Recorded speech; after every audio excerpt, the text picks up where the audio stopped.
Hello, Sebastian. Don't tell me you don't have a spyglass. What's happening, Panda Nation? Peter Von Panda here.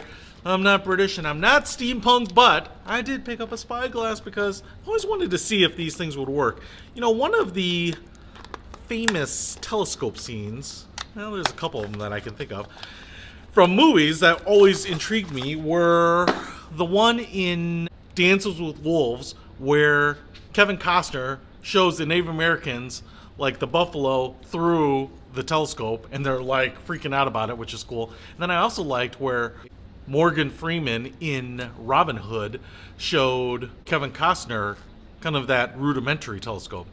I guess Kevin Costner has a thing for showing telescopes in his movies. But I picked this up, not because I really thought this was going to be a high-tech piece of equipment, but it just looked kind of cool, to be really honest. And I've never had a spyglass even as a kid that was maybe more of a novelty and ornamentation than this. First of all, it comes in this little Naugahyde carrying case. That's more than I expected, a little nylon handle here. So if you are going to carry it around with you, well, you certainly can do that. Even a little plastic handle right there. It's not that big, as you can see here. Only about the size of a banana. You'll never fall for the banana in the tailpipe trick. Little zipper, and I can open it up here. And now we have the spyglass. It says it magnifies 25 times. If it does, I'd be pretty impressed with that. And again, only half a pound here. So here is the spyglass, and it has a vintage steampunk look to it.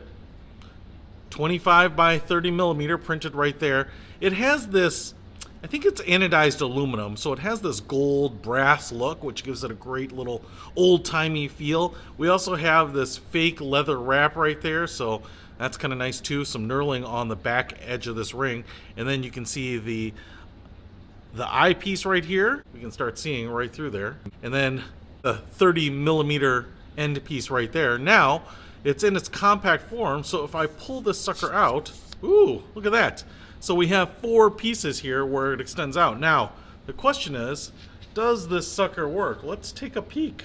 Okay, so I'm outside, so I thought we would try this little spyglass here and see what it can see. Now, I'm not sure how well this will show up on camera, but we'll try our best.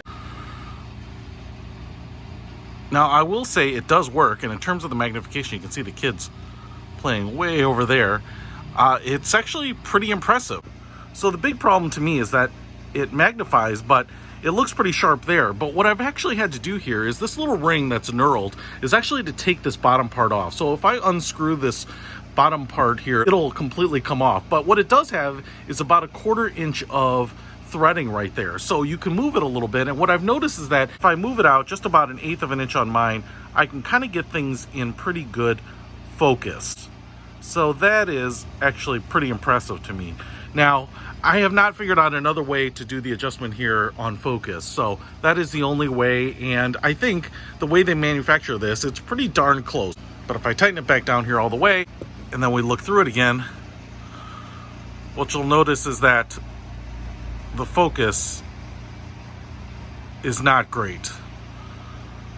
Okay, but it does magnify and it does work generally pretty well, and I didn't expect amazing tolerances or quality of this, but the fact that I can just loosen up that end and actually use this thing makes it that much more fun. And so for a little toy, for keeping yourself entertained, for having something that actually looks pretty premium but is very inexpensive, and maybe it just like that steampunk look, you're trying to fill out a costume or something like that, I think that this would make a lot of sense. So if you want to pick this up, I'll put a link to it in the description below. Peter Von Panda, out.